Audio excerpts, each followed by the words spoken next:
Telegramas da Embaixada Brasileira em Havana revelam que partiu do governo de Cuba a proposta de criação do Mais Médicos, numa negociação secreta com o governo de Dilma Rousseff, do PT. A reportagem do jornal Folha de São Paulo traz detalhes de telegramas da Embaixada Brasileira em Cuba que reconstituem a negociação do país com o Brasil para a criação do Mais Médicos. O Jornal Nacional teve acesso aos telegramas. Eles mostram que o programa foi proposto por Cuba e já era negociado um ano antes de a presidente Dilma Rousseff apresentá-lo em 2013.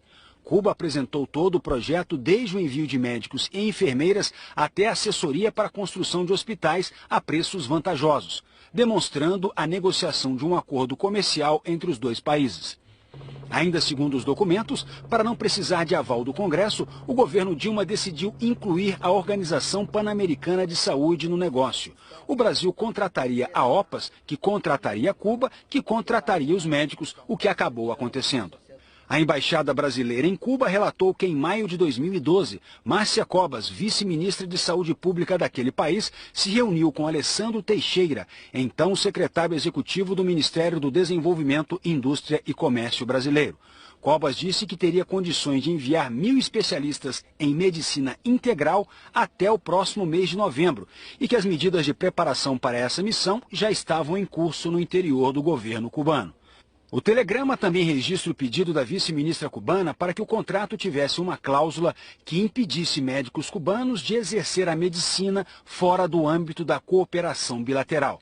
A preocupação era evitar que os médicos ficassem no Brasil após o fim do contrato. Os telegramas mantidos em sigilo por 5 anos mostram que as negociações foram secretas para evitar reações da classe médica brasileira e do Congresso. Os documentos confirmam que o governo Dilma aceitou quase todas as exigências do governo cubano e propôs, inclusive, fazer os pagamentos diretamente do Brasil para Cuba, sem passar por Washington, nos Estados Unidos, sede da Organização Pan-Americana de Saúde. Os documentos mostram também a preocupação de Cuba com a exigência de um processo de avaliação dos médicos no país. Está em um dos telegramas.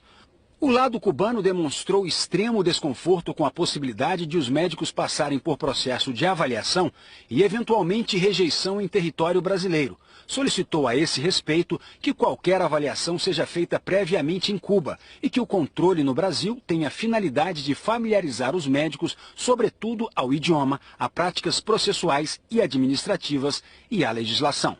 Brasil e Cuba só não concordaram no valor que cada médico receberia. O lado brasileiro propôs a quantia de $4.000 por médico, $3.000 para o governo cubano e $1.000 para o médico. Cuba disse que contava receber $8.000 por médico e contrapôs $6.000, sendo $5.000 para o governo cubano e $1.000 para o médico. A assessoria da ex-presidente Dilma Rousseff não quis se manifestar.